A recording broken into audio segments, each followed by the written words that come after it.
ஆசீர்வதிக்கிறீங்களே உமக்கு நன்றி நன்றி நன்றி நன்றி அப்பா. இந்த ஓய்வு நாள் ஆராதனைக்கு தங்களை ஆயத்தப்படுத்தி பிள்ளைகள் இந்த நாளிலே வந்து இருக்கிறது நீர் அறிவீரையா. இயேசுவே உமக்கு ஸ்தோத்திரம் ஐயா. என்னை தேடுகிறவர்களுக்கு நான் கண்டடைவேன் என்று சொன்னீங்களே, என்னை தேடுகிறவர்களுக்கு ஒரு நன்மையும் குறைவில்லைன்னு சொன்னீங்களேப்பா. இந்த கரத்தில் பிள்ளைகளை தாழ்த்துகிறேன். ஹல்லேலூயா. நீங்க பேசுங்க, நாங்க கேட்கிறோம். ஹல்லேலூயா. நன்றி ஆவியானவரே, நன்றி ஆவியானவரே. அப்பா உமக்கு ஸ்தோத்திர ராஜா. எங்க பாப்போவே உங்க பிரசன்னத்தை விட்டுட்டு எப்படி வாழுவேன் உங்க சமூகத்தை மறந்து.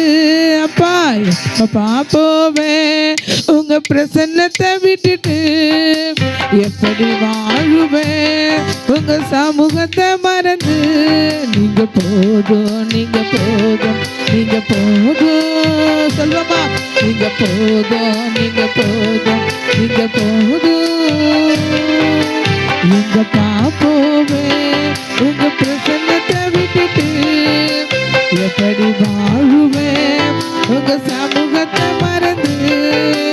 எங்க பாப்போவே உங்க பிரசன்னத்தை விட்டுட்டு எப்படி வாழுவேன் உங்க சமூகத்தை மறந்து. ஆமெனப்பா. உம்மை விட்டு எங்களால் எங்குமே போக முடியாது ராஜா. உடைய சமூகத்தை மறந்து எங்களால் வாழ முடியாது அப்பா. எங்களை நீங்க தெரிந்திருக்கிறீங்களப்பா. வந்த ஒவ்வொரு பிள்ளைகளோடும் நீங்க இடைப்படுங்க, நீங்க பேசுங்க, நாங்க கேட்கிறோம். எங்க இயேசு ரட்சகர் மூலம் ஜெபிக்கிறோம் எங்கள் ஜீவனுள்ள நல்ல பிதாவே. ஆமென். ஹல்லேலூயா, ஹல்லேலூயா. ஆமா, ஸ்தோத்திரம். யாரெல்லாம் கர்த்தர் பேசணும்னு வந்திருக்கிறீங்க அப்பா, நீங்க பேசுங்கப்பா சொல்லிட்டு இன்னைக்கு கர்த்தர் சொல்லுகிற வார்த்தை ஏசாயா எழுதின தீர்க்க தரிசன புஸ்தகம் 66ஆம் அதிகாரம் 5வது வசனம். ஏசாயா 66:5 வசனம் சொல்லுகிறது,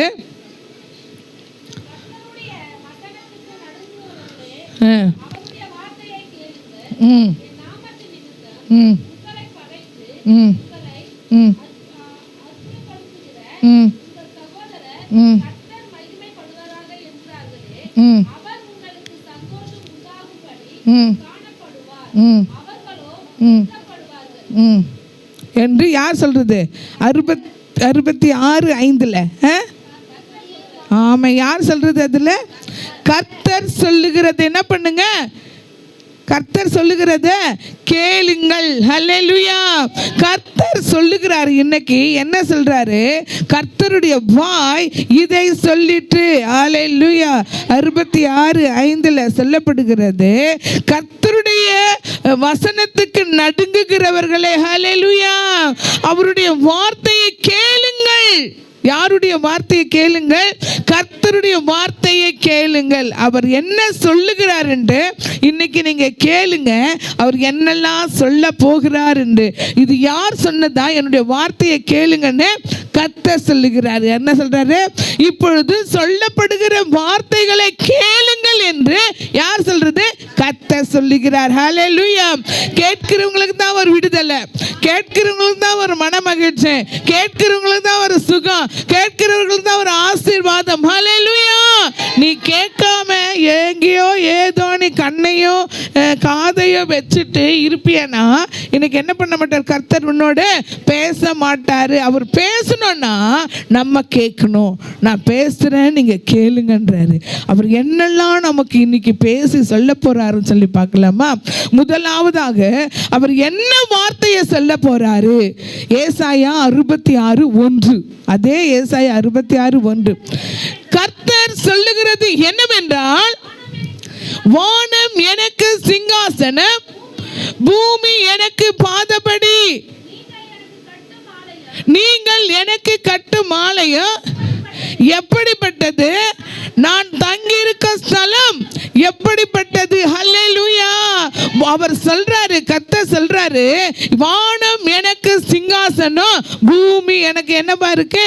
பாதபடியா இருக்கு. ஹல்லேலூயா.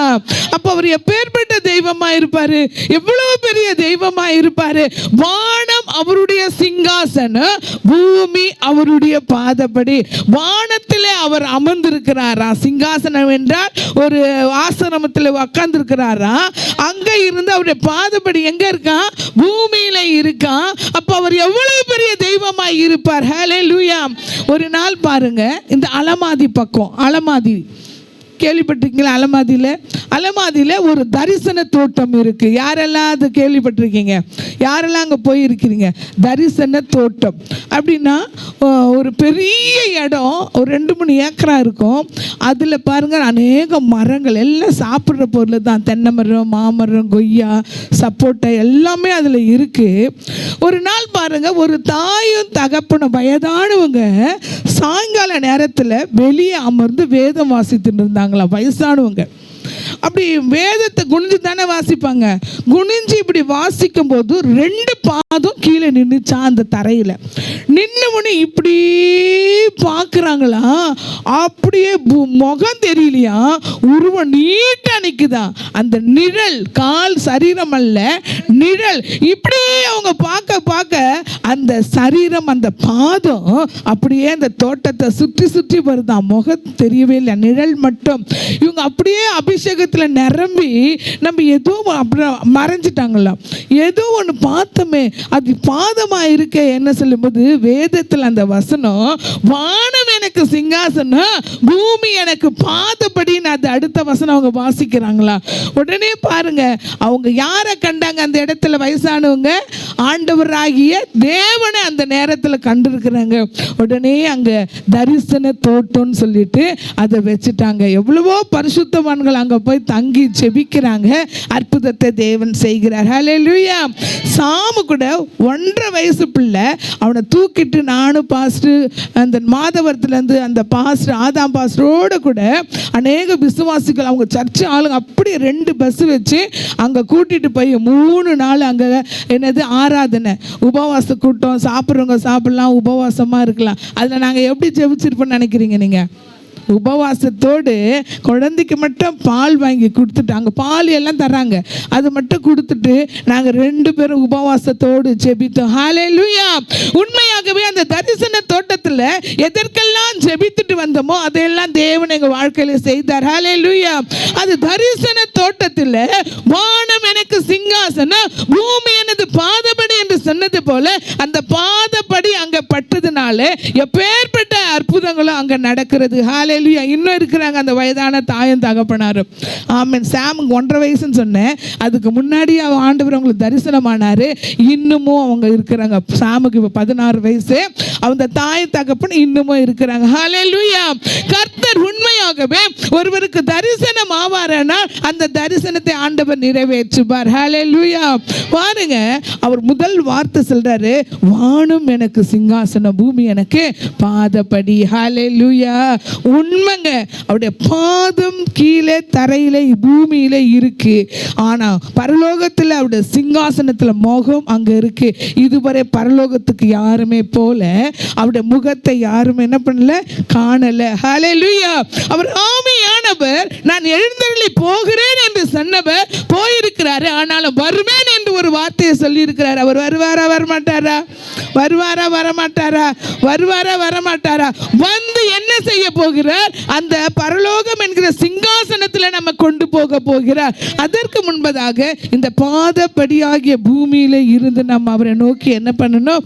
கூப்பிடணும், ஜெபிக்கணும். பாருங்க, மரியாள் என்கின்ற ஒரு அருமை சகோதரி இயேசுவின் பாதத்தருகே அமர்ந்து என்ன பண்ணாங்க? ஜெபித்தாங்க. அப்புறம் சொல்லுகிற காரியத்தை கேட்டாங்க. ஒரு நாள் அவங்க சகோதரர் மரிச்சிட்டா, அவர் அந்த இயேசுவின் பாதத்தில் அமர்ந்து ஜெபித்தாங்க. பார்த்தீங்களா? அந்த மரியாள் ஆண்டவரை விசுவாசித்தாங்க.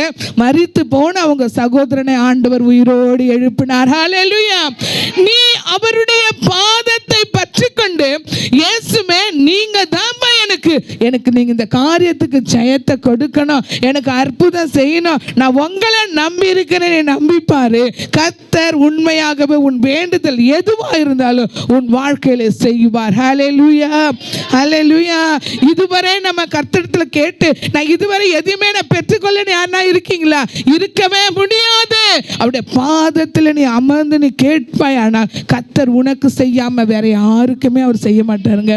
நமக்கு தான் ஃபர்ஸ்ட். ஏன்னா நாம் அவரை நம்பி இருக்கிறோம் இல்லையா, அவரை நோக்கி இருக்கிறோம் இல்லையா, அவர் நமக்கு உதவி செய்ய வல்லவராய் இருக்கிறார். ஹல்லேலூயா, ஹல்லேலூயா, ஆமென். முதலாவது கர்த்தர் சொல்லுகிற வார்த்தை, வானம் எனக்கு சிங்காசனம். எல்லாரும் சொல்லலாமா? வானம் எனக்கு பாதப்படி. அந்த பாதப்படியை பற்றி கொண்டு நீ என்னத்தெல்லாம் கேட்கிறியோ அதையெல்லாம் நீ என்ன பண்ணுவ? பெற்றுக்கொள்ளுவ. ஹல்லேலூயா. ரெண்டாவது அவர் என்ன சொல்றார் பார்க்கலாமா? 17வது வசனம் வாசிக்கலாம். அதிலேயே 17வது வசனம், தங்களை தாங்களே பரிசுத்தப்படுத்திக் கொள்ளுகிறவர்களும் தோப்புகளின் நடுவிலே தங்களை தாங்களே ஒருவர் பின் ஒருவராக சுத்திகரித்துக் கொள்ளுகிறவர்களும் பன்றியின் இறைச்சியையும் அருவருப்பானதையும் எலியையும் சாப்பிடுகிறவர்களும் ஏகமாய் சங்கரிக்கப்படுவார்கள் என்று கர்த்தர் சொல்லுகிறார். நான் சொல்லலைங்க, இங்க வேதம் சொல்லுகிறது. ஸ்தோத்திரம். தங்களை தாங்களே அருவருப்பாய் ஆக்கி கொள்ளுகிற பன்றியின் இறைச்சியை சாப்பிட்டு அருவருப்புகளுக்கு ஏகமாய் அவங்களை எலிகளையும் சாப்பிடுகிறவர்கள் ஏகமாய் என்ன பண்ணப்படுவாங்களா? சங்கரிக்கப்படுவார்கள்.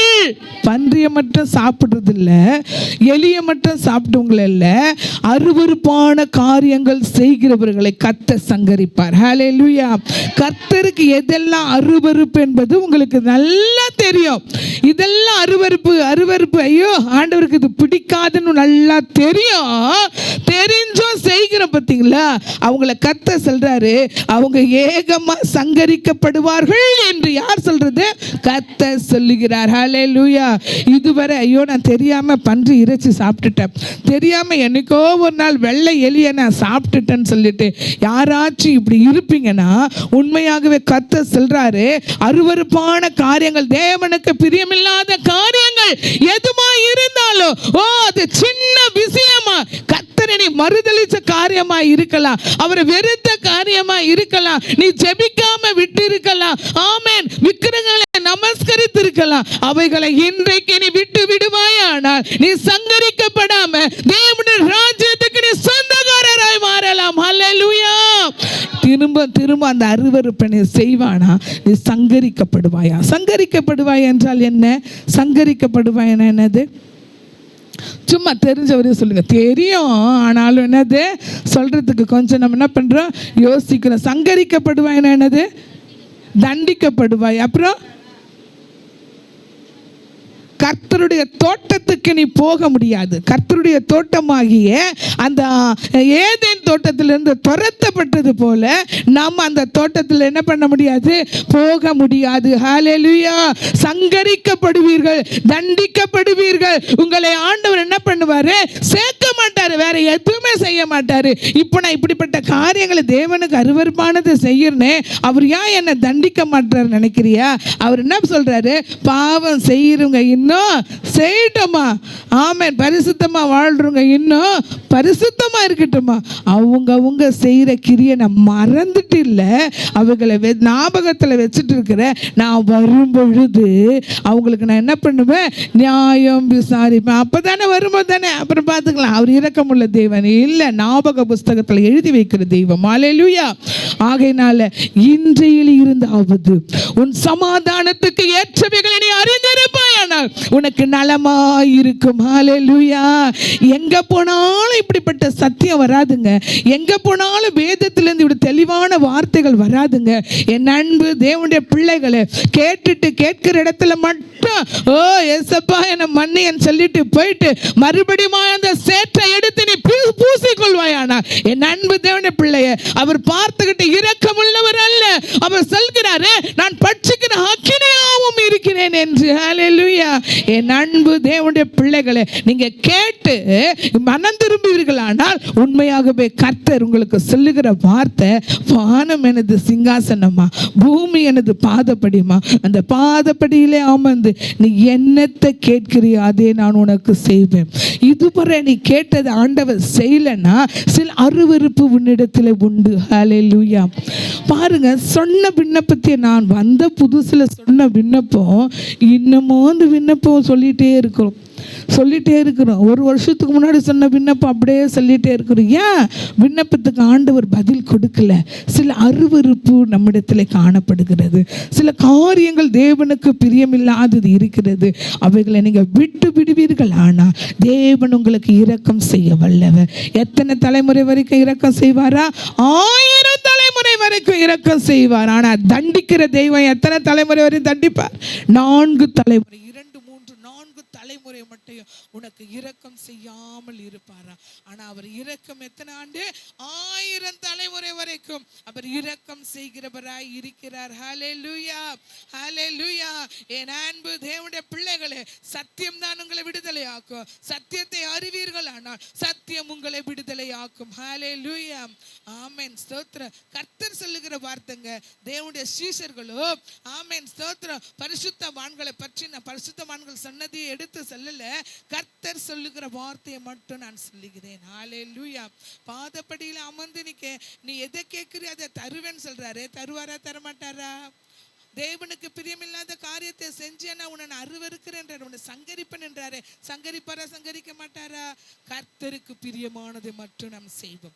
அந்த சங்கரிப்பான அந்த தேவன் நம்ம தண்டிக்கிற காரியங்கள் வேண்டாம். அவர் தண்டிப்பார். ஆனா ஒரு நிமிஷம் அவர் கண்ணை மூடினாருங்க கடல்ல, படகுல.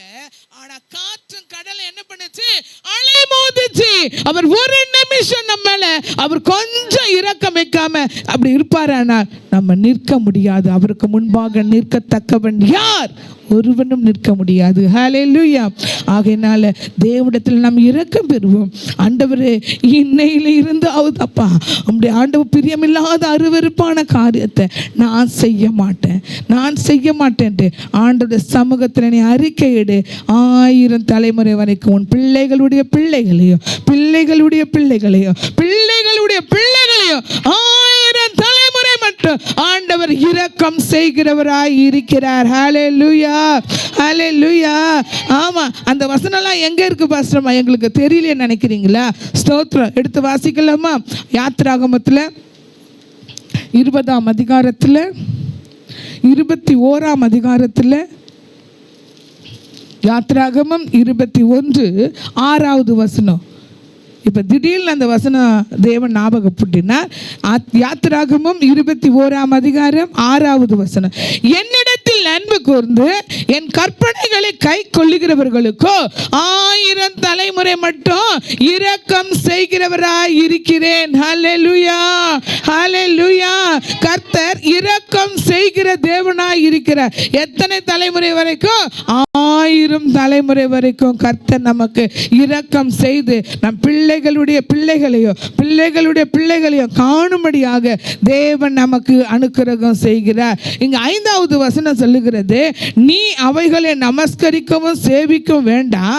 உன் தேவனாகிய கர்த்தனாய் இருக்கிற நான் எரிச்சல் உள்ள தேவனாய் இருந்து என்னை பகைக்கிறவர்களை குறித்து பிதாக்களுடைய அக்கிரமத்தை பிள்ளைகளிடத்தில் 3ஆம் 4ஆம் தலைமுறை மட்டும் நான் என்ன பண்ண போகிறேன்? விசாரிக்கிறவராய் இருக்கிறேன். ஹல்லேலூயா. நீ தேவனுக்கு பிரியமில்லாத அருவருப்பான காரியத்தை நீ செஞ்சியன்னா உன் பிள்ளைகளிடத்தில் 3ஆம் 4ஆம் தலைமுறை மட்டும் நான் விசாரிக்கிறவராய் இருக்கிறேன். உங்க அம்மா இப்படி செஞ்சாங்களே, உங்க அப்பா இப்படி செஞ்சாரே, உங்க தாத்தா இப்படி செஞ்சாரே, தேவனுக்கு பிரியமில்லாத செஞ்சாருன்ட்டு நம்ம பிள்ளைகளிடத்தில், அந்த பிள்ளைகளுடைய பிள்ளைகளிடத்தில், அந்த பிள்ளைகளிடத்தில் 4ஆம் தலைமுறை மட்டும் கேட்பாராம். உங்க அம்மா அப்பா அவங்களுக்காக நான் ரத்தத்தை சிந்தி, சிலுவையில் ரத்தத்தை சிந்தி ஜீவனை கொடுத்தேன். 3 நாள் என்னை ஒரு குகையில் தோண்டி என்னை பெட்டியில் வச்சு அடக்கம் பண்ணாங்க. 3 நாள் நான் இருளை நான் கண்டேன். 4ஆவது நாள் உயிரோடு இருந்தேன். ஆவியானவரை உன்னோடு கூட இருந்து உன் பாதம் கல்லில் இடராதபடிக்கு உன்னை பார்த்து கொண்டேன், உன்னை காத்து கொண்டேன். உனக்கு ஆபத்து வரும்பொழுது என் தெய்வ தூதர்களை அனுப்பி உன் பாதம் கல்லில் இடராம பாதுகாத்து கொண்டாங்க. இப்படிப்பட்ட காரியங்கள் எல்லாம் நான் செஞ்சேனே. உன் தாயும் தகப்பனும் என்னை விட்டு இப்படி அருவருப்பான காரியங்களை செஞ்சாங்களே. இதுக்கு முன்பாக இருக்கிற வசனத்தை வீட்டில் போய் படிச்சு பாருங்க. 1-5 வசனம் கண்டிப்பா நீங்க படிக்கணும். நீங்க இப்படி பண்ணீங்களே, அதனால நான் உன்னை என்ன பண்ண போறேன்? தண்டிக்க போறேன். உன்னை மட்டும் இல்ல, உன் பிள்ளைய நான் தண்டிக்க போறேன். உன்னை மட்டும் இல்ல, பிள்ளைய மட்டும் இல்ல, உன் பேர பிள்ளைய நான் தண்டிக்க போறேன். வேதம் சொன்னது தாங்க. இப்ப நம்ம கேட்டோமே, கர்த்தர் சொல்லுகிறார் என்று, கர்த்தர் சொல்லுகிறார் என்று. எல்லா வார்த்தையும் கர்த்தர் தாங்க சொல்லியிருக்கிறார். இப்ப நான் சொல்லுகிற ஒவ்வொரு வார்த்தையும் கர்த்தர் தான் சொல்லியிருக்கிறாரு. கேளுங்க, நான் சொல்றத வார்த்தையை கேளுங்கன்னு ஃபர்ஸ்ட் 66:5 சொன்னாரு. அடுத்தது 66:1 சொன்னாரு, வானம் எனக்கு சிங்காசனமா, பூமி எனக்கு பாதப்படி, நீ அந்த பாதப்படியிலேருந்து என்னத்தை கேட்கிறியோ அதெல்லாம் நான் உனக்கு தருவேன்னு சொன்னாரு. 3வது என்ன சொன்னாரு? நீ என்ன பண்ண, என்னது அருவருப்பான காரியங்களை என்ன பண்ற, செய்கிற, அந்த அருவருப்புலேருந்து விடுதலை பெறு, இல்லைன்னா உன் பிள்ளைகளை நான் தண்டிப்பேன்னு சொல்றாரு. செய்வாரா செய்ய மாட்டாரா? செய்வாரா செய்ய மாட்டாரு? இது தருவேன், இது செய்வேன்றாரு. இதையும் அவர் செய்வார். ஹல்லேலூயா. காது உள்ளவர்கள் மட்டும் கேளுங்க, காது இல்லாதவங்க தயவு செய்து கேட்காதீங்க. எனக்கு நல்ல காது இருக்கு, நான் கேட்பேன். ஏன்னா கர்த்தர் சொல்றாரு, கர்த்தர் சொல்லுகிறாரு, கேளுங்க, நான் சொல்றத கேளுங்கன்றாரு. நம்ம கேட்டு இவைகளிலிருந்து விடுதலை நாம் பெறுவோமானா உண்மையாகவே கர்த்தர் நம்ம விட வேற யாரையும் அவர் ஆசீர்வதிக்க முதன்மை வரமாட்டார்.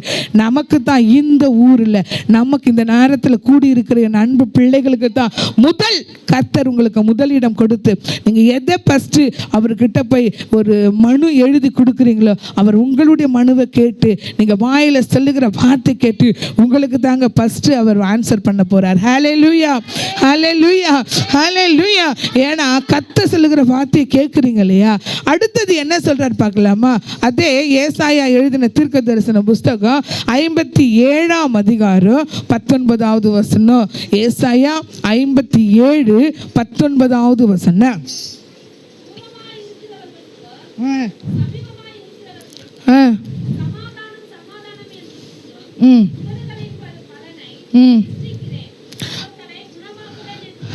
ஹல்லேலூயா. அவங்கள என்ன பண்ண போறாராம்? கர்த்தர் குணமாக்க போகிறேன். 19வது வசனம் சொல்ற கடைசி வார்த்தை, அவர்களை குணமாக்குவேன் என்று யார் சொல்றது? கர்த்தர் சொல்லுகிறார். ஹல்லேலூயா. யாரை குணமாக்குவாரா? கர்த்தருடைய வார்த்தையை கேட்டு அவருடைய கேட்குறவங்க, என் வார்த்தையை கேளுங்கன்னு சொன்னார்ல, அவருடைய வார்த்தையை நம்ம யாரெல்லாம் கேட்டுக்கின்னு சும்மா இந்த காதில் கேட்டு அந்த காதில் விட்டு விடுறவங்கள, கேட்டு இருதயத்தில் வைக்கிறவங்கள ஆண்டவர் இந்த நாளில் என்ன பண்ண போறாரா? குணமாக்க போகிறார். ஹல்லேலூயா. குணமாக்க போறாருங்க. சும்மா உங்களை இன்னைக்கு அழைச்சிட்டு வரல. நீங்க இதுவரை மருத்துவ இடத்துல சொல்லாத பலவீனம், ஊழியர்கிட்ட கூட சொல்லாத பலவீனத்தோடு வந்திருக்கிற பத்தியா, அந்த பலவீனத்தை தேவன் இந்த நாளில் உன்னை குணமாக்க வல்லமை உள்ளவராய் இருக்கிறார். ஹல்லேலூயா. விசுவாசிக்கிறவங்களுக்கு மட்டும்தான் இது நடக்கும். அவர் ஆவியோடு, கருத்தோடு, உண்மையோடு அவர் யாரெல்லாம் விசுவாசிக்கிறீங்களோ தேவன் உங்களை இன்னைக்கு குணமாக்க வல்லவராய் இருக்கிறார். ஹல்லேலூயா. உன்னை மட்டும் இல்லைங்க, உன் குடும்பத்தில் உள்ள பலவீனங்களை நீக்கி ஆண்டவர் இன்னைக்கு குணமாக்க வல்லவர். ஏன்னா நீ ஆவியோடு, கருத்தோடு, உண்மையோடு, தெய்வ பயத்தோடு அவரை நீ தேடி வந்திருக்கிறல்ல, அந்த தேடுதலை கர்த்தர் அறிந்து உன்னையும் உன் குடும்பத்தில் யாரெல்லாம் பலவீனத்தோடு, வியாதியோடு, மிகவும் மோசமா காணப்படுகிறவர்களை கர்த்தர் இன்றைக்கு குணமாக்க போகிறார். ஹல்லேலூயா, ஹல்லேலூயா, ஹல்லேலூயா. கர்த்தர் நல்லவருங்க. அவரை நம்பி வந்திருக்கிறவர்களை தேவன் ஒருபோதும் கைவிட மாட்டார். ஹல்லேலூயா. அவர் சொல்றார், நான் உன்னை குணமாக்குவேன், குணமாக்குவேன். நாம அழுகையோடு, வியாதியோடும், கண்ணீரோடும் வருவாங்க, நான் அவர்களை குணமாக்குவேன். வியாதியோடும், அழுகையோடும், கண்ணீரோடும் வருவாங்க, நான் அவங்களை குணமாக்குவேன். விண்ணப்பங்களோடு வருவாங்க, நான் அவங்களை குணமாக்குவேன். இந்த வேலையில ஸ்தோத்திரம். என் அன்பு தேவனுடைய பிள்ளைய, ஆமென். யாரெல்லாம் ஆமா இந்த வியாதி என்னை விட்டு நீங்களே, இந்த வியாதி என்னை விட்டு போலியே நினைக்கிறேன், இன்றைக்கு அவரே நல் மருத்துவராய் இருந்து, நல்ல ஒரு டாக்டராய் இருந்து, நல்ல ஒரு வைத்தியராய் இருந்து கர்த்தர் உன்னை சுகப்படுத்த போகிறார். ஹல்லேலூயா. வேதாகமத்தில் பாருங்க, ஒரு சகோதரனை ஆண்டவர் சுகமாக்குறார். யாருன்னு சொல்லி பார்க்கும்போது ஸ்தோத்திரம், மார்க் எழுதின சுவிசேஷம் 7ஆம் அதிகாரத்தில் 32வது வசனம். மார்க்கு 7ஆம் அதிகாரத்தில் 32வது வசனம் சொல்லுகிறது, அங்கே கொன்னவாயுடைய ஒரு செவிடனை அவரிடத்தில் கொண்டு வந்தார்கள். அவர் தமது கையை அவன் மேல் வைக்கும்படி வேண்டிக் கொண்டார்கள்.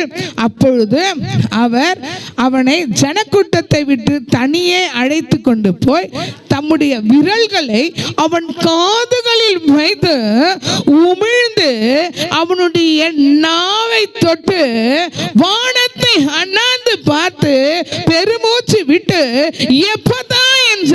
அதற்கு திறக்கப்படுவதாக என்று அர்த்தமா? உடனே அவனுடைய செவிகள் திறக்கப்பட்டு அவனுடைய நாவின் கட்டிகள் அவிழ்ந்து அவன் செவ்வையாய் பேசினான். அல்லேலூயா. கரங்களை தட்டி ஆமென். கர்த்தரால் செய்ய முடியாத அற்புதம் அதிசயம் ஒன்றுமில்லைங்க. ஒரு வார்த்தை சொல்லியும் ஆமென் வியாதிக்காரனை சுகப்படுத்த அவரால் முடியும். அல்லேலூயா. இப்படிப்பட்ட விரலை, அவருடைய விரலை வைத்து சுகப்படுத்த முடியும். அவர் உமிழ் நீர்னாலே சேற்றை உண்டாக்கி அவருடைய வாயை திறக்க தேவனாலே முடியும். அல்லேலூயா, அல்லேலூயா. ஆமாங்க, தனிமையிலே அந்த செவிட்டு ஊமனை கொன்னவாய் உடைய அந்த எப்ப பார்த்தாலும் வாயில அந்த சொல்லு ஊத்திட்டே இருக்குமா, காது கேட்காது, அவனால பேச முடியாது. அப்படிப்பட்ட வியாதி உள்ளவனை எவ்வளவோ மருத்துவமனைக்கு கூட்டு போயிருப்பாங்களா, கூட்டு வந்திருக்க மாட்டாங்களா? உண்மையாக எவ்வளவோ பணங்களை செலவழித்து அவனை கொண்டு போயிருப்பாங்க. யாராலும் சுகப்படுத்த முடியல. இயேசு இருக்கிறார், அவர் சுகத்தை கொடுக்கிறார் என்று அந்த வியாதியுள்ள மகனை ஆலயத்தில் அழைத்து வந்தாங்க. நீ ஆலயத்துக்கு உன் பிள்ளையை அழைத்து வந்து பாரு, தேவன் கொடுக்கிற சுகத்தை நீ ஆசையா விரும்புவ பாரு. தேவனால முடியாதது, கூடாதது ஒன்றுமே இல்லைங்க. அவர் எப்பேற்பட்ட வியாதியா இருந்தாலும் சுகப்படுத்த வல்லவர். ஹல்லேலூயா. ஏன் கண்மணி அம்மாக்கு இன்னும் சுகமாகல? கேள்விதானே. அவங்க ஆலயத்துக்கு வர்றாங்களே, ஏன் அவங்களுக்கு சுகமாகல? 18 வருஷமா தேவனுடைய ஆலயத்துக்கு வந்த ஆபிரகாமின் குமாரத்தி கூனியாய் கட்டப்பட்டு அந்த அந்த மகளை வேதனைப்படுத்தி கொண்டது எத்தனை வருஷங்க? 18 வருஷமா. ஆலயத்துக்கு வருவாங்க, போவாங்க. ஆனா அவங்களுக்குள்ள என்ன இல்லை? விசுவாசம் இல்லை. என் தேவன் சுகத்தை தருவார் என்ற ஒரு நம்பிக்கை இல்லை. ஒரு நாள் இயேசு அந்த மகளுடைய விசுவாசத்தை கண்டு 18 வருஷங்க, ஒரு வருஷம் 2 வருஷம் இல்ல, 18 வருஷமா தரையையே பார்த்து கொண்டு இருந்த அந்த சகோதரிக்கு கர்த்தர் அந்த நாளிலே, ஓய்வு நாளிலே தேவனுடைய ஆலயத்தில் மகளுக்கு சுகத்தை கொடுத்தார். ஹல்லேலூயா, ஹல்லேலூயா. அதே தேவன் ஜீவன் உள்ளவரா, உண்மை உள்ளவரா, ஆமென் என்று செய்கிறவராய் இருக்கிறாரு. உனக்குள்ள விசுவாசம் வேண்டும். ஒருவன் தன் பாவத்தை அறிக்கையிடாவிட்டால், ஓ ஹல்லேலூயா, தன் பாவங்களை அறிக்கை செய்யாவிட்டால் தேவனிடத்திலிருந்து இரக்கம் பெற்றுக்கொள்ள முடியாது. சின்ன வயதில் இருந்தோ முதி வயது உள்ளவர் எந்த சின்ன ஒரு பாவம் செஞ்சிருப்பாங்கன்னா தேவனுடைய பார்வைக்கு அது பாவம், பாவமே, குற்றம், குற்றமே. தன் பாவங்களை மறைக்கிறவன் வாழ்வடைய மாட்டான். அவைகளை அறிக்கை செய்து விட்டு விடுகிறவனுக்கோ இரக்கத்தை தேவன் கொடுக்க வல்லவர். ஹல்லேலூயா. அவங்க இன்றையில இருந்து, ஆண்டவரே, நான் என்ன தவறு நான் செஞ்சேனோ அது எனக்கு மன்னிங்கப்பான்னு சமூகத்தில் அறிக்கை இடுவார்கள். ஆனால் அவர்களை போல சுகத்தை பெற்றுக்கொள்ள வேற யாரால முடியாது. ஹல்லேலூயா. கர்த்தர் சுகத்தை கொடுக்க ஆவலா இருக்கிறாரு. பாவங்களை அறிக்கையிடும் பொழுது உண்மையா தேவன் சுகத்தை தருவார். ஹல்லேலூயா, ஹல்லேலூயா. ஆமா, அவங்க சுகத்தை பெற்றுக்கிட்டு இந்த கிராமத்தை ஒரு கலக்க போறாங்க பாருங்க. ஹல்லேலூயா. நீங்க செய்யற ஊழியத்தை போல இல்லைங்க, அவங்க விசேஷமா சீக்கிரம் அநேக ஆத்துமாக்களை அழைத்து வர போறாங்க. ஹல்லேலூயா. எனக்கு அந்த விசுவாசம் இருக்கு. ஆமே. அவங்க செத்துன்னு தயவு செய்து யாருமே ஜெபம் பண்ணாது, இப்படிப்பட்ட பலவீனம் இருக்குன்னு சொல்லிட்டு. என் அன்பு தேவனுடைய பிள்ளைகளே, அவங்களை கொண்டு கர்த்தர் பெரிய காரியங்களை செய்ய போகிறார். ஹல்லேலூயா, ஹல்லேலூயா, ஹல்லேலூயா. ஆமென். கர்த்தர் நல்லவர். இந்த வேளையிலும் மூன்றாவது அவர் என்ன சொல்றார்? நான் உன்னை என்ன பண்ண போறேன்? குணமாக்க போறேன். விசுவாசிக்கிறீங்களா? உங்களை மட்டும் இல்லை, உங்க குடும்பத்தில் உள்ள ஒவ்வொரு பிள்ளைகளையும் ஆண்டவர் குணமாக்க போறேன். குணமாக்குவாரா? குணமாக்குவாரா? இந்த கொன்ன வாயுள்ள அந்த மனுஷனை இயேசுவிடத்துலங்க கொண்டு போனாங்க. அவர் விரல்ல தன்னுடைய என்னது உமிழ்நீர்னா எச்சையை துப்பி சேர் எடுத்து கலக்கி என்ன பண்ணாரு? எங்க வச்சாரா? அதை கொண்டு போய் எங்க வச்சார்? சொல்லப்பட்டிருக்கிறது அவனோட நாவில் போய் தொட்டான். அந்த தொட்ட மாத்திரத்தில் அந்த கொன்னவாய் சொல்லி ஒழுவுறத நிறுத்தி அவன் பேச தொடங்கினானா. ஹல்லேலூயா. அதுக்கு பிற்பாடு என்னென்ன நடக்குதுன்னு நீங்கள் வீட்டில் படிங்க, நேரம் இல்லை சொல்கிறதுக்கு. அவங்க எப்படி இப்படி நடந்துச்சு அநேக ஜனங்கள் ஆச்சரியப்பட்டார்களா. தேவனால கூடாதது ஒன்றுமில்லை. ஹல்லேலூயா. அவர் சகலத்தையும் செய்ய வல்லவருங்க. உனக்கு தான் செய்வேன், எனக்கு தான் செய்வேன் அப்படி கிடையாது. அவர் யாரெல்லாம் விசுவாசத்தோடு மன வாஞ்சையோடு அவரை நம்பி தேடி, அப்பா நீ தான்ப்பா, நான் எவ்வளவோ மருத்துவங்கிட்ட போயிட்டேன்ப்பா, நான் போக மாட்டேன்ப்பா, நீங்க தான் சொல்லி நீ நம்பி வந்து பாரு, ஆண்டவர் உனக்கு அற்புதத்தை செய்வார். ஹல்லேலூயா, ஹல்லேலூயா, ஹல்லேலூயா. ஆமாங்க, ஸ்தோத்திரம். எனக்கு சுகரு என்ன பாஸ்டர் மாதிரி இவங்க சொல்ல ஆரம்பிச்சாங்க நினைக்காதீங்க. எனக்கு ரொம்ப உடம்பு ஒரு மாதிரி ஆயிடுச்சு, ஒல்லியான மறைச்சு பார்க்குறவங்களா என்னம்மா நீ இப்படி ஆயிட்டேன்னு சொன்னாங்க. ஒரு 6 மாதத்துக்கு முன்னாடி சொன்னவொடனே எனக்கே ஒரு திகில், என்னத்தான் பார்க்கலான்ட்டு சொன்னாங்க. சுகர் டெஸ்ட் பண்ணுன்ட்டு டெஸ்ட் பண்ணால் திருப்பி சாப்பிட்டுட்டு வாங்கினாங்க. சாப்பிட்டுட்டு போய் பண்ணோம். சாயங்காலமாக வாங்கன்னு சொன்னாங்க. அதுக்கு முன்னாடி அவங்க ஃபோன் போட்டு டெஸ்ட்டுக்கு பண்ணுவாங்க, சீக்கிரமாக வாங்க, அவங்களுக்கு எத்தனை இருக்குது? 600 சுகர் இருக்குது, சீக்கிரம் வந்து அவங்கள அட்மிட் பண்ணி பாருங்க. நாங்கள் பாஸ்டர் கொஞ்சம் திருத்தின்னு முடிச்சார், போய் வாங்கினு வாப்பா ரிசல்ட்டை சொன்னோம். வாங்கின்னு வந்து பார்த்தா 600. சொல்லவா வேணாம்? பாஸ்டர் ஹாஸ்பிட்டல் கூட்டின்னு போனாரா? எந்த ஹாஸ்பிட்டல் கூட்டின்னு போயிருப்பாரு? எங்கேயுமே கூட்டின்னு போலங்க. 600னா எல்லாரும் பயந்துருப்பாங்க. இவர் என்ன பண்ணாரு? இவர் சாப்பிட்றதையே சில என்னது அந்த நாகப்பழம் வருஷத்தில் சாப்பிட்டுட்டு காய வச்சு அதை அரைச்சி பொடி பண்ணி ஃப்ரிட்ஜில் வச்சுருவாரு. அதை தினமும் கொஞ்சம் கொடுத்தாங்க. பீட்ரூட் ஜூஸ் போட்டு கொடுத்தாங்க. அந்த ஸ்வீட் எங்கே போனாலும் ஸ்வீட் சாப்பிட விட மாட்டார்.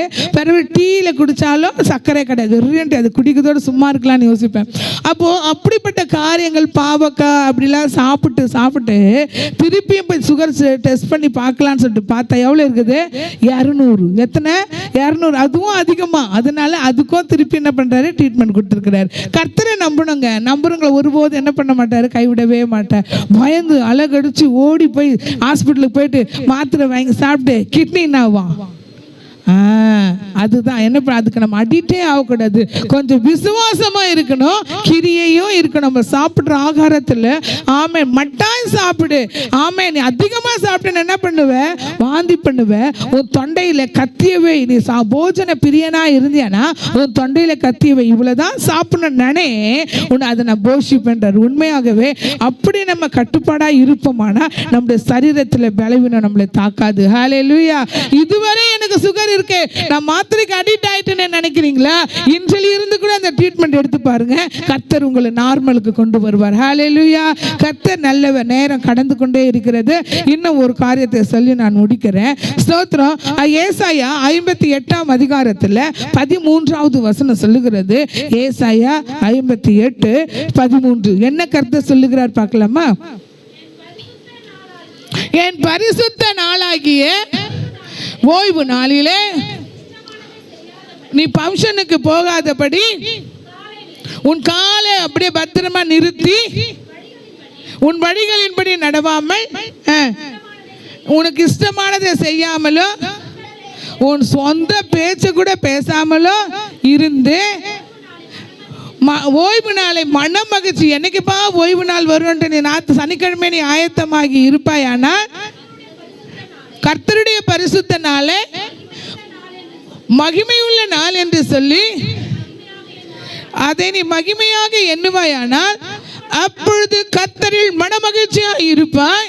பூமியில் உயர்ந்த இடங்களில் உன்னை ஏறி இருக்கும்படி பண்ணி உன் தகப்பனாகி யாக்கோபுடைய சுதந்திரத்தால் உன்னை போஷிப்பேன் என்று கர்த்தருடைய வாய் இதை சொல்லிற்று. ஹல்லேலூயா. என்னுடைய வாயோ இல்லை இங்க அமர்ந்திருக்கிற வாயோ சொல்லலைங்க. யாருடைய வாய் இதை சொல்லிட்டு? கர்த்தருடைய வாய். ஹல்லேலூயா. பரிசுத்த ஓய்வுனால மன மகிழ்ச்சி நாளாய் நீ எண்ணுவாயானால் கர்த்தர் உன்னை என்ன பண்ண போகிறாரா? தகப்பனுடைய யாக்கோபுடைய சுதந்திரத்தால் உன்னை போஷிப்பேன் என்று கர்த்தருடைய வாய் இதை சொல்லிட்டு.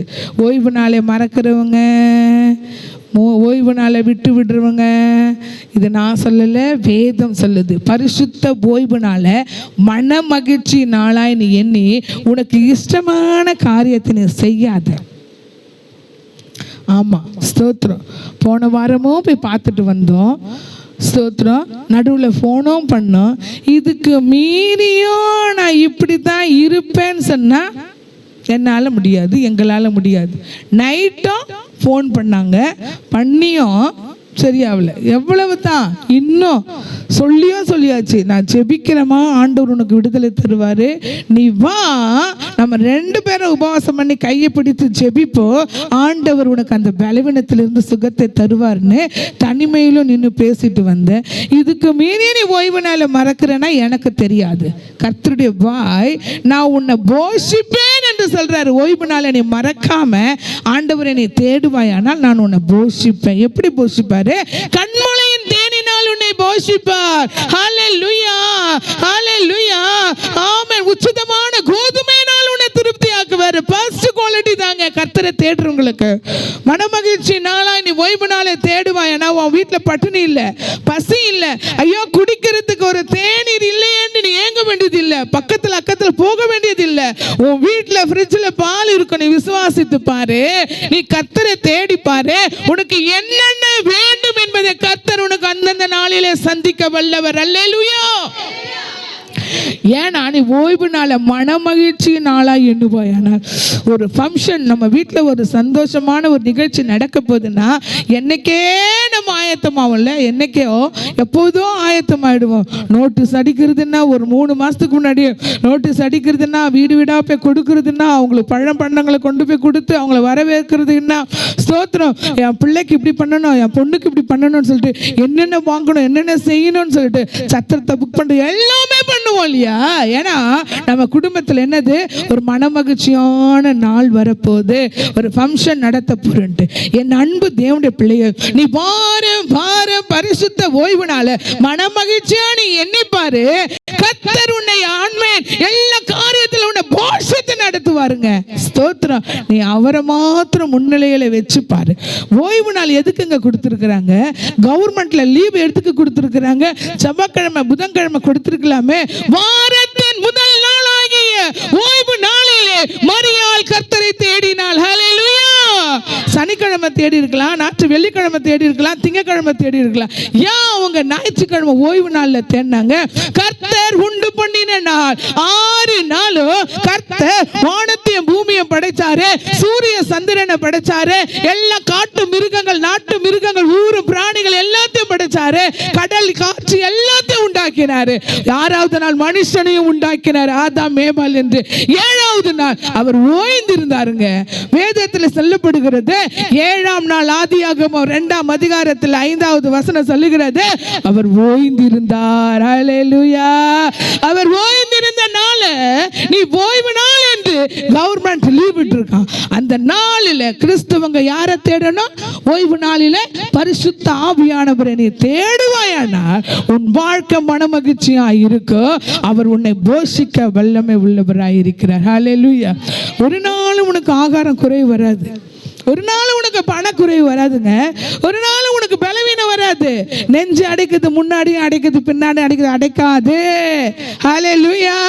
கர்த்தரை நீ ஆராதிக்கிறல்ல, கர்த்தரை உனக்கு முன்பாக நீ வைக்கிறல்ல, முழு மனதோடு நீ தெய்வத்தை ஆராதிக்கிறல்ல, அவர் உன்னை விட்டுட்டு வேற யாரிடத்துல போய் உன்னை போஷிக்கிறதுக்கு போவார்? முதலாவது நம்ம தான் போஷிப்பார். ஹல்லேலூயா, ஹல்லேலூயா. உனக்கு வேண்டிய ஆகாரம், காலையில் டிஃபன், மத்தியானம் சாப்பாடு, சாயங்காலம் டிஃபன், நடுவில் சாயங்காலத்தில் டீ, உனக்கு ஸ்நாக்ஸ் எல்லாத்தையும் கொடுக்க வல்லவர். ஹல்லேலூயா, ஹல்லேலூயா. நம்ம தான் என்ன பண்ணுறோம்? இது வேண்டாம், அது வேண்டாம், இது வேண்டாம், அது வேண்டான்ட்டு நம்ம நிறுத்துறோம். பாருங்க, நாங்கள் எங்கே போனாலும் பாச செல்ல வேண்டமாகவே உயர்ந்த இடம் தான். முந்தா நாள் கூட வெள்ளிக்கிழமை சர்ச்சு பிரதேசத்துக்கு போனோம். ஊழியக்காரங்கள்லாம் சர்ச்சில் தான் சாப்பாடு. ஊழியக்காரங்களாம் வெளியே போகாதீங்க, சர்ச்சில் ஆகாரம். விசுவாசிங்களாம் வெளியே பந்தலில் போய் உட்காந்து சாப்பிடுங்க. ஹல்லேலூயா, ஹல்லேலூயா. நான் கீழே இறங்குறேன், எங்கே போகிறீங்க பாச மாட்டேன். அந்த சர்ச்சு விசுவாசி பிடிச்சி என்னை உட்கார வச்சு. ஏன்னா நம்ம ஜேம்ஸ் உடைய ஒய்ஃபும் அவங்க பொண்ணும் வந்துட்டு உங்கள் கூட தான் உட்காந்து சாப்பிடுவேன் நிற்கிறாங்க என் கூடவே. இங்கே உட்காந்தா அவங்களை எழுப்புறாங்க, நீங்கள் இங்கே உட்காரக்கூடாது, நீங்கள் அங்கே போய் சாப்பிடுங்க. இவங்க அவங்க அம்மாவா என்ன தான் பிடிச்சி வைக்க, நான் உங்கள் கூட தான் சாப்பிடு. சரி வாங்க அப்போ வெளியே போய் சாப்பிட்லான்ட்டு போனால் சரி வாங்கன்னு என்னை கூப்பிட்றாங்க வெளியே. இவங்க விசுவாசி என்ன பண்ணுறாங்க, ஆஹா நீங்கள் இங்கே தான் உட்காந்து சாப்பிட்ணுன்றாங்க. சரி ஏதோ ஒன்றுன்ட்டு சரி இவங்களை என்ன பண்ண அவங்கள என் கூடவே உட்கார வச்சு சாப்பிட கொடுத்தேன். ஹல்லேலூயா, ஸ்தோத்திரம். கர்த்தர் நல்லவர். அவங்களால 2வது பந்தி உட்காந்தேன். ஸ்தோத்திரம். ஏன்னா யாருக்கும் தெரியாதுல்ல, விசுவாசி கூப்பிட்டு உட்கார வச்சுக்கலான்னு 2வது உட்காந்து சாப்பிட்டேன். எங்கே போனாலும் கர்த்தர் எங்களை மேன்மையாக வைக்கிறார். ஹல்லேலூயா. உயர்ந்த இடங்களிலே வைக்கிறார். ஹல்லேலூயா. எங்கே எதுக்கு போனாலுங்க, ஒரு கல்யாணம் யாரோ விட்டு கல்யாணம், கிறிஸ்டியன் கல்யாணம்னா எங்களை தேடி வந்து நோட்டீஸ் வச்சாங்கன்னா நானும் பாஸ்டரும் கிளம்பிடுவோம். ஹல்லேலூயா. ஏன்னா அங்கே வந்து ஆராதனை நடக்கும், தேவனுடைய வார்த்தைகள் கேட்கலாம், ஜெபிக்கலாம், ஸ்தோத்திர பிள்ளைகளை ஆசீர்வதிக்கலாம்னு சொல்லிட்டு நாங்கள் 2 பேரும் போயிட்டு பின்னாடி தாங்க உட்காருவோம். முடிகிற தருவாய் இருக்கும், முடிஞ்சிட்டு இருக்கோன்ட்டு நினைஞ்சு போவோம். ஆனா அங்க முடிஞ்சே இருக்காது. எங்களை பார்த்துருவாங்க, முன்னாடி கூட்டிட்டு மேலே கூட்டிட்டு உட்கார வச்சிருவாங்க. அந்த கல்யாண பாட்டு முழுசுமோ என்ன பாட சொல்லுவாங்க. ஹல்லேலூயா. அவ்வளோ கூட்டம் திரளா இருக்கும். நீங்க பாடுங்க, கல்யாண பாட்டு நீங்க நல்லா பாடுவீங்க, பாடுங்கன்ட்டு முன்னாடி உட்கார வச்சு மைக் எத்தி என் கையில தருவாங்க. ஹல்லேலூயா. இதை பார்க்கிற சில ஊழியக்காரிகள், ஆமா ஊழியக்காரி அம்மாங்க, பொறாமை மேல உண்டு, எரிச்சல் உண்டு. ஸ்தோத்திரம். இதை கேட்குறீங்கன்னா தேவனுடைய வார்த்தையை இந்த நேரத்தில் இந்த லைவ்ல யாராச்சும் நீங்க கேட்பீங்கன்னா ஊழியக்காரிங்க, ஆமென், பொறாமை கொள்ளாதீங்க, பொறாமை தயவு செய்து கொள்ளாதீங்க. பொறாமையை என்றால் எலும்புருக்கி என்று வேதம் சொல்லுகிறது. அவங்களை ஆண்டவர் இப்படி உயர்த்துகிறாரு, என்னைய உயர்த்தணும்னா நான் என்ன செய்யணும்? உபவாசம் எடுத்து தேவ சமூகத்திலே மணிக்கணக்கா ஜெபிக்கணும். இதை மட்டும் நீங்க செஞ்சு பாருங்க, கர்த்தர் உங்களை உயர்ந்த இடத்துல ஏறி இருக்கும்படி செய்வார், உங்களை மேன்மையாக வைப்பார். ஆமென், ஹல்லேலூயா. கர்த்தர் நல்லவர். ஆமென், ஸ்தோத்திரம். இப்படிப்பட்ட காரியங்கள் உண்டு, சில விசுவாசிகளுக்கும் உண்டு. ஆனா நான் என்ன பண்ணுவேன், ஸ்தோத்திரம், அவங்களால தரையில கீழே அவங்களோடு கூட இணைஞ்சு நான் போயிடுவேன். ஆனா பார்க்கிறவங்க என்ன, எதுக்காக இவங்களுக்கு கொஞ்சம் கஷ்டம் வரக்கூடாது, இவங்களுக்கு வேதனை வரக்கூடாதுன்ட்டு என்னை நானே இது பண்ணிப்பேன். ஆனாலும் கர்த்தர் நல்லவர், அங்க இருந்து என்னை என்ன பண்ணுவாரு, உயர்த்தி வேற இடத்துல கொண்டு போவார். ஹல்லேலூயா. இது நான் உண்மையா சொல்றேங்க, சும்மா நான் ஏனோ தானோ ஏதோ உங்களை இது பண்ணணும்னு சொல்லலைங்க. உண்மை காரியங்கள். எங்க சொந்தக்கார வீட்டுக்கு ஒரு இந்து ஃபங்க்ஷனுக்கு போனா கூட அங்க வருவாங்க பாதி பேர் கிறிஸ்டியன் பிள்ளைங்க. அவங்க எல்லாரும் எழுந்து நின்று அக்கா ஸ்தோத்திரம், அம்மா ஸ்தோத்திரம், என் தம்பி தங்கைங்க, என் கூட பிறந்தவங்க கூட ஸ்தோத்திரமா ஸ்தோத்திரம் நீ அக்கா ஸ்தோத்திரன்ட்டு எங்களை பார்த்தவன ஒரு மரியாதை, மதிப்பு. ஹல்லேலூயா. நான் நல்லா அவங்களோடு கூட அப்படியே பூவும் அப்படியே வளையலும் அதுவும் இதுவும் நகை போட்டுட்டு போனேன்னா இந்த கன மதிப்பு எனக்கு கிடைக்குமா? கிடைக்காது. நான் நினைச்ச ஒரு நாள், ஏசப்பா என்னை இதெல்லாம் கரெக்டாக சொல்றீங்களே, எங்க சொந்த பந்தங்க என்னை என்ன நினைப்பாங்க, நிறைய போட்டா தான் நிறைய பெரிய ஆளு நினைப்பாங்களே, எனக்கு இதெல்லாம் பண்ண சொல்றீங்கன்னு நான் கொஞ்சம் மனசு கஷ்டத்துல இருந்தேன். ஆண்டவர் சொன்னார், அப்போ உனக்கு கிடைக்க போற கன மதிப்பை பாருன்னு. அது இன்ன வரை நடந்து கொண்டே இருக்கிறது. ஹல்லேலூயா, ஹல்லேலூயா. எல்லாருக்கும் கையெடுத்து ஆமா, எனக்கு ரொம்ப சந்தோஷமா இருக்கு. எங்க சொந்தக்கார் ஃபங்க்ஷனுக்கு நான் போனாலே எல்லாருமே வாங்க எப்படி இருக்கிறீங்க, உட்காருங்கட்டு. ஒரு கிறிஸ்டியன் ஃபங்க்ஷனாக இருந்துச்சுன்னா ஃபஸ்ட்டு பாஸ்டர் தூக்கிட்டு போய் அங்கே உட்கார வச்சுருவாங்க. வாங்கய்யான்னு சொல்லிட்டு. கர்த்தர் நல்லவருங்க. அதே போல் யாருக்காச்சும் உடம்பு சரியில்லை, இரவு நேரத்தில் என்னன்னாலும் ஃபோன் பண்ணி அந்த நேரத்திலே ஜெபம் பண்ண சொல்லுவாங்க. மறுநாள் உடனே வர சொல்லுவாங்க. நீங்கள் வந்து இந்துக்கள் நீங்கள் வந்து ஜெபம் பண்ணுங்க, ஆண்டவர் கேட்பார். ஒரு நாள் பாருங்கள், எங்கள் மாமாங்க ஈபியில் ஆவடியில் அவர் ஃபோர்மேன், நல்ல பணம் சம்பாதிக்கிறவர். அவர் பாருங்கள் நல்லா வேலை செஞ்சார். திடீர்னு என்று அவருக்கு ஒரு பலவீனம், ஏதோ ஒரு திடீர்னு ஆக்சிடெண்ட்டாக ஒரு பலவீனம். போரூரில் இருக்க ஆக்சிடெண்ட் தானா, ஆக்சிடெண்ட்டு போரூரில் ராமச்சந்திர ஹாஸ்பிட்டலில் அட்மிட் பண்ணிட்டாங்க. நல்ல வசதிக்காரு, நல்ல பணக்காரு, நல்ல ஒரு அந்தஸ்தில் இருக்கிற மாமா. இன்னும் கூட நாங்கள் அவர் பயந்து வணக்கம் சொல்லுவோம், சோத்திரம் சொல்லுவோம். அவர் சோத்திரமானவர். சின்ன காரியத்தை சொல்கிறேன். முந்தா நாள் ஒரு ப்ரேயருக்கு போயிருந்தோம், ஒரு ஃபங்க்ஷனுக்கு. குழந்தை சடங்கு சொல்லிட்டு போனால யாருன்னா அவருக்கு, அவர் என்ன பண்ணார் தெரியுங்களா, அவ்வளோ கூட்டம் இருக்குது. வந்து தலையை கொடுத்து எனக்கு ஜெபம் பண்ணுமா, நீ ஆசீர்வாதம் பண்ணுமானாரு. எனக்கு நடுக்கம் வந்துச்சு. இவர் எப்பேற்பட்ட ஆள், அவராலேயே நாங்கள் ஸ்தோத்திரம். அப்புறம் வேற சொல்கிறேன், அவருக்கு பயந்து நாங்கள் இதுவரையும் நாங்கள் இருப்போம். அவர் சொன்ன தலை வச்சு நீ ஜெபம் பண்ணுமா, என்னை ஆசீர்வாதம் பண்ணுமானாரு. ஹல்லேலூயா. என் தங்கச்சி பையன் வீடியோ எடுத்திருக்கான், நான் உங்களுக்கு அப்புறம் காட்டுறேன். அது ஸ்தோத்திரம். அப்படிப்பட்ட மனுஷன் அந்த போர் ராமச்சந்திர ஹாஸ்பிட்டலில் ஐசியூவில் இருக்கிறாரு. எங்களுக்கு ஃபோன் வந்துச்சு, அம்மா இருந்தாங்க அப்போ, எம்மா கொஞ்சம் வாங்கம்மான்னு சொல்லிட்டு. எங்கள் மாமியும் அவருடைய மனைவியும் ஃபோன் போட்டு நீங்கள் வாங்க வாங்க, நீங்கள் வந்து ஒரு ஜெபம் பண்ணுங்க. நாங்கள் உண்மை சம்பவங்க, இது உண்மை. என்ன பண்ணோம், போனாக்கா 4 மணிக்கு தான் அந்த ஐசியூவில் விடுவாங்களாம். ஜனம் 200 ஜனம், சொந்த பந்தம் அவ்வளோ காத்துக்குன்னு இருக்குது அவரை போய் பார்க்குறதுக்கு ஐசியூவில். நாங்கள் 2 பேர் போனோம் பைக்கில். அப்போ வண்டி விட்டு இறங்குறோம். ஜனங்கள்லாம் எங்களை அப்படியே ஃபேஸ் பண்ணுறாங்க. பண்ணிவிட்டு எங்கள் மாமி இருக்கிறாங்களே, அவருடைய மனைவி ஓடி வந்து அந்த முந்தானியை விரித்து, பசரையா எனக்கு மடிப்பிச்சை போடுங்க. நல்லா அது பெரிய பாபா பக்தர், நல்ல பக்தி. ஓடி வந்து எனக்கு மடிப்பிச்சை போடுங்க, நீங்கள் மடிப்பிச்சை போட்டால் தான் என் வீட்டுக்காரர் வந்து சுகம் பெறுவார்னு சொன்னோடனே, இது என்னடா நானே யோசிச்சு அப்படின்னா என்னன்னு தெரியலன்ட்டு. அம்மா அப்படிலாம் கேட்காதீங்கம்மா, ஆண்டவர் உங்கள் வீட்டுக்காரருக்கு சுகத்தை தருவார், நீங்கள் தைரியமாக இருங்கன்ட்டு சொல்லிட்டு உட்காந்தாரு. அவர் காஃபின்னா ஜூஸ்னா கொண்டு போய் கொடுக்குறாங்க. உண்மை சம்பவம். பிறகு 4 மணி ஆச்சு. அவங்க மனைவி என்ன தெரியுமா சொன்னாங்க, 4 மணிக்கு ஐசியூவில் ஆள் விடுவாங்க, நீங்கள் யாருமே போகக்கூடாது, 2 பேர் மட்டும்தான் உள்ள அலோட் பண்ணுவாங்க அந்த ராமச்சந்திராவில், யாருமே நீங்க உள்ள போக கூடாது. ஆமா, இவங்க 2 பேர் மட்டும் தான் உள்ள போய் என்ன பண்ணா ஜெபம் பண்ணிட்டு வரணும், யாருமே நீங்க போவாதீங்கன்னாங்க. ஐசுவா எனக்கா ஏசப்பான்ட்டு நான் அமைதியா இருந்தேன் கொஞ்ச நேரம். பாஸ்டர் உடனே போயிட்டு ஜெபம் பண்ணிட்டு வந்தாரு. நான் ஐசுலாம் போனதே கிடையாது. அது என்னென்னமோ காலில் எல்லாம் மாட்ட சொன்னாங்க, தலையில் மாட்ட சொன்னாங்க. மாட்டிட்டு போகிற பாஸ்டர் சொன்னார், இந்த சைடு போய்ட்டு ரைட் எடு, அங்கே தான் இருக்காருன்னு. சரி, நானும் வேறு எங்கேயுமே பார்க்கல, அங்கே எங்கேயும் பார்க்கல, ஸ்ட்ரெயிட்டாக போனேன். அவர் முகம் நல்லா தெரியுது, என்னென்னமோ மாட்டி வச்சுருக்காங்க. அப்படியே 2 கட்டை விரலை மட்டும் பிடிச்சிட்டு, ஏசப்பா இவருக்கு ஜீவனை கொடுங்க, இவருக்கு நீங்கள் சாட்சியாக நிறுத்துங்க, எங்கள் எர்ணாவூரில் இருக்கிற சொந்த பந்தங்கள் எல்லாம் உண்மை விசுவாசிப்பாங்கப்பான்னு சொல்லிட்டு 2 சொட்டு கண்ணீர் அங்கே விட்டுட்டு இப்படி பிடிக்கிறேன், இப்படி பார்த்தாரு. ஆனால் ஒன்றும் தெரியாது அவருக்கு. அந்த நேரத்தில் பார்த்துட்டு மூடிக்கினார் கண்ணை. ஜெபம் பண்ணிட்டு நான் உடனே வரணும்னு வந்துட்டேன். அவங்கெல்லாம் கேட்டாங்க, என்னம்மா படைப்பாரா? உண்மையாக அவருக்கு ஆண்டவர் ஜீவனை கொடுப்பாரு, நீங்கள் பயப்படாதீங்க. ஏன்னா நாங்கள் போய் ஜெபிச்சிட்டோம். எங்கள் பெருமைக்கு இல்லை, ஆண்டவருடைய பாதத்தில் நீங்கள் ஊழியக்காரரை அழைச்சிங்க பார்த்தீங்களா, உங்கள் விசுவாசம் அவருக்கு ஜீவனை கொடுக்கும், நீங்கள் பயப்படாதீங்கன்னு சொல்லிட்டு வந்தோங்க. முந்தா நேற்று அவருக்கு நான் தலையில் கை வச்சு என்ன பண்ணேன், ஜெபம் பண்ணி ஆசீர்வதித்தேன். இன்னுமும் அவர் உயிரோடு இருக்கிறார். ஹல்லேலூயா. இது யாரால உண்டானது?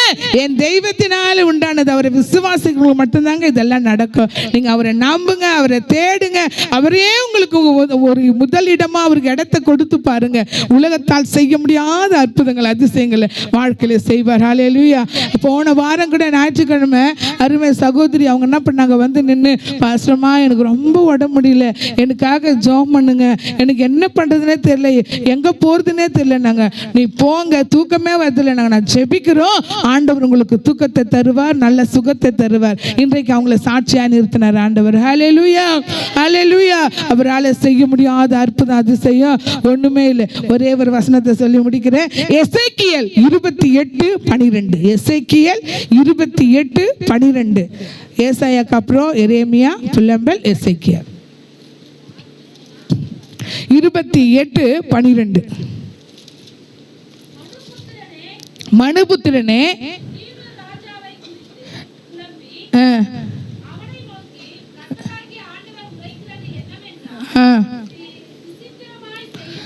ஆமென். முத்திரை மோதிரம். ஆமென். அல்லேலூயா, அல்லேலூயா. உன்னை பார்த்து கர்த்தர் என்ன சொல்லுகிறார் என்று பார்க்கும்போது என்ன சொல்றாரு?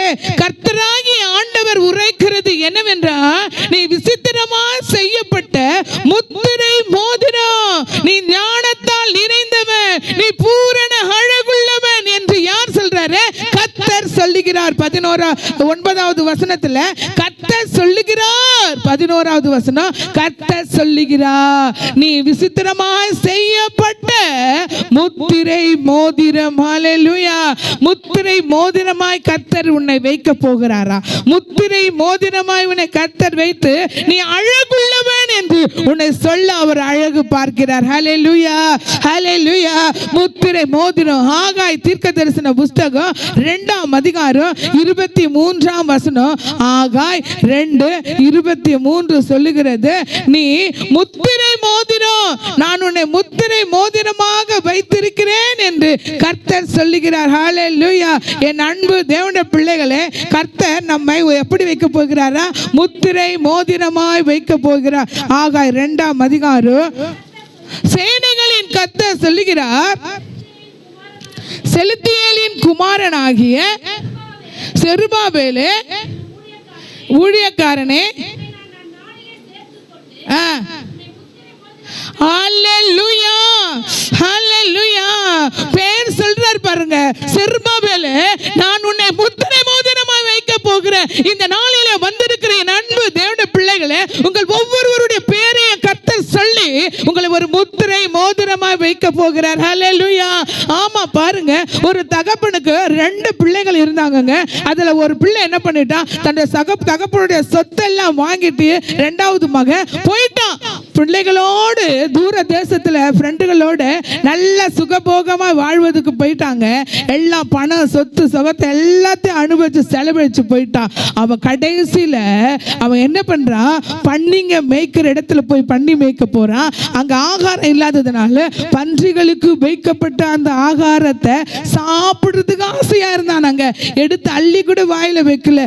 சாப்பிடலாம் நினைச்சு அந்த பாத்திரத்து கிட்ட போய் தன் கை அதை வைக்க போகிற மாத்திரத்துல அந்த பன்றிகளுக்கெல்லாம் சொந்தக்காரனாகி எஜமான அதட்டுகிறான், எங்க என்னத்தை சாப்பிட போறேன், என்ன நீ சாப்பிட்டேன்னா பன்றிங்க என்னத்தை சாப்பிடணும் அதட்டுறான். அந்த நேரத்துல அந்த ஐஸ்வர்யம் உள்ள அந்த பிள்ளை எவ்வளவு பணக்கார, இளைய மகன் 2வது மகன் எவ்வளவு செல்லமா இருந்திருப்பான். அந்த நேரத்துல யோசிக்கிறான், ஐயோ நான் என்ன பண்ணிட்டேன், தப்பு பண்ணிட்டேன், என் தேவ ஆவியானவரை மறந்துட்டேன், என் தகப்பனை நான் மறந்துட்டு தேவையில்லாத காரியத்துக்கு போய் என்னை ஈடுபாடு படுத்தி கொண்டேன். ஆனா நான் ஒண்ணு செய்வேன், நான் எழுந்து நான் என்ன பண்ண போறேன், என் தகப்பனை நோக்கி நான் போக போறேன். என் தகப்பனத்துல போய், தகப்பனே உமக்கு விரோதமாகவோ பரத்துக்கு விரோதமாகவோ நான் என்ன பண்ணிட்டேன், பாவம் செஞ்சிட்டேன், உம்மை விட்டு நான் விலகி தூரமா போயிட்டேன். உல்லாசமா என்னுடைய ஆசை இச்சைகளுக்கு இடம் கொடுத்து நான் தூரமா போயிட்டப்பா, என்ன ஒரு விஷயம் மன்னிங்கப்பாண்டு எங்க அப்பா கிட்ட போய் நான் சொல்ல போறேன். எங்க அப்பா கிட்ட அநேக ஆடு மாடுகள் வேலைக்காரர்கள்லாம் வேலை செய்யறாங்க, பூர்த்தியான ஆகாரம் என் தகப்பனுடைய வீட்டிலே உண்டு, நானும் இப்படி இருக்கிறேனே என்று எண்ணி அந்த மகன் ஓடி போறாங்க. தூரத்திலே அவன் வருகிறத தள்ளாடி தவழ்ந்து அப்படி ஒரு மாதிரி வர, அழுக்கு வஸ்திரம் தரித்து முடியெல்லாம் வளர்ந்து முகமெல்லாம் கருகழுத்து ஒரு மாதிரி கேவலமான அவலட்சணத்தோடு வருகிறான். தூரத்திலே தன் தகப்பனுக்கு தெரியுங்க, தான் பிள்ளை எப்படி இருந்தாலும் அவனுடைய சாயல் அவருக்கு தெரியல. என் பிள்ளைன்ட்டு பார்த்து ஓடுறாரு. ஓடி என்ன பண்ணாரு தெரியுங்களா, அவனை அப்படியே அணைத்து கொண்டு, இவனை குளிப்பாட்டுங்க, இவனுக்கு என்னது விலை உயர்ந்த வஸ்திரத்தை கொடுங்க. ஆமென், ஸ்தோத்திரம். லூக்கா எழுதின சுவிசேஷம் 15ஆம் அதிகாரம் 22வது வசனம் சொல்லுகிறது, அவனுக்கு ஆட்டு கொழுத்த கன்றை பிடிச்சு அடிங்க, ஃபர்ஸ்ட் அவனுக்கு ஆகாரம் கொடுங்க, வஸ்திரத்தை போட்டாரு, பாதரட்சை புதுசா வாங்கி, பாதரட்சைன்னா செருப்பு புதுசா வாங்கி போட்டாரு. அவருக்கு கடைசி என்ன திரும்ப போட்டாங்க, முத்திரை மோதிரத்தை, என் பிள்ளை என்கின்ற அடையாளத்தை அந்த மகனுக்கு போட்டாருங்க. அவங்க சொந்த தகப்பன், உலக பிரகாரமான தகப்பன், அப்படிப்பட்ட காரியத்தை செய்து என் பிள்ளைன்னு சொல்லிட்டு மறுபடியும் ஏற்றுக்கொண்டார். என் அன்பு தேவனுடைய பிள்ளைகளை, ஸ்தோத்திரம். நீங்கள் அவரை விட்டு தூரம் போய் இருப்பீர்களானால், அவரை விட்டு நீங்கள் தூரம் கொஞ்சம் தூரம் விட்டு விலகி போய் இருப்பீங்கன்னா, அப்பா என்னை மன்னிங்க, நான் பரத்துக்கு விரோதமாகவோ உமக்கு விரோதமாகவோ நான் பாவம் செய்தேன் அப்பா, என்னை மன்னிங்கன்ட்டு அப்படியே பாதத்தில் சமூகத்தில் உன்னை நீ அர்ப்பணிப்பாய். ஆனால் கர்த்தர் இந்த நாளில் உன் அர்ப்பணிப்பை பார்த்து உன்னுடைய எல்லா விதமான உன்னுடைய காரியங்களை விண்ணப்பங்களை கேட்டு இன்றைக்கு அவர் பதில் கொடுக்க வல்லவர். உன் பாவங்களை உன் குற்றம் குறைவுகளை அவர் மன்னிக்க வல்லவர். எஸ், அவருடைய சமூகத்தில் அப்பா என்னை மன்னிங்கன்ட்டு ஒரு நிமிஷம் அவருடைய சமூகத்தில் நீங்கள் உங்களை அர்ப்பணிப்பீர்களா? ஒரு நிமிஷம் அவருடைய சமூகத்தில் உங்களை அர்ப்பணிப்பீர்களா? ஆண்டவரே என்னை மன்னியுமையா, உம்மை விட்டு நான் தூரம் போனேனப்பா, உம்மை தேடாமல் வாழ்ந்தேனையா, உம்மை மறுதளிச்சேனையா ஆண்டவரே என்று அவருடைய சமூகத்தில் என்னை சொல்லுவியானா? இந்நாளிலே கர்த்தர் உன்னுடைய மன்றாடுதலை கேட்டு உனக்கு மாத்திரமல்ல உன் பிள்ளைகளுடைய பிள்ளைகளுக்கு ஆண்டவர் இரக்கம் செய்ய வல்லவராய் இருக்கிறார். ஹல்லேலூயா, ஹல்லேலூயா. நன்றி தகப்பனே, நன்றி தகப்பனே. இந்த வேலையிலப்பா உடைய பிள்ளைகள் யாராய் இருந்தாலும் ஆண்டவரே என்னை மன்னிங்கன்னு யாரெல்லாம் இருதயத்தில் வாயில சொல்லுகிறார்களோ அப்பா ஒரு விஷயம் ஆண்டவரே அவர்களை மன்னிப்பீராக. அப்பா ஆண்டவரே கர்த்தருடைய வாய் சொல்லுகிறதை கேளுங்கள் என்று சொன்னீங்களப்பா. நீங்க சொன்ன ஒவ்வொரு வார்த்தையும் பிள்ளைங்க கேட்டாங்கப்பா, கேட்டிருக்காங்க ராஜா. ஆண்டவரே உமக்கு ஸ்தோத்திரம் ஐயா. அவர்களை ஆண்டவரை கேட்டவர்கள் கேட்ட வண்ணமாய் போகாம அதை ஆண்டவரே உட்கொள்ளுகிறவர்களா, பிரயோஜனப்படுத்திக் கொள்ளுகிறவர்களா ஆண்டவரே செய்ய அவர்களுக்கு உதவி செய்யுங்க. இந்த தேவைகளை சந்திங்க. இந்த நாள் வந்தது நல்லது, தேவனுடைய வார்த்தை கேட்டது நல்லது என்று விடுதலையோடு இல்லத்துக்கு கடந்து செல்ல உதவி செய்யுங்க. ஒவ்வொரு பிள்ளைகளையும் முத்திரை மோதிரமாய் வைங்கப்பா, முத்திரை மோதிரமாய் வைங்க ராஜா. நீங்க அப்படியே வைக்கிற கிருபைக்கு நன்றி. இயேசு ரட்சகர் மூலம் ஜெபிக்கிறோம் எங்கள் ஜீவனுள்ள நல்ல பிதாவே. ஆமென், ஆமென், ஆமென்.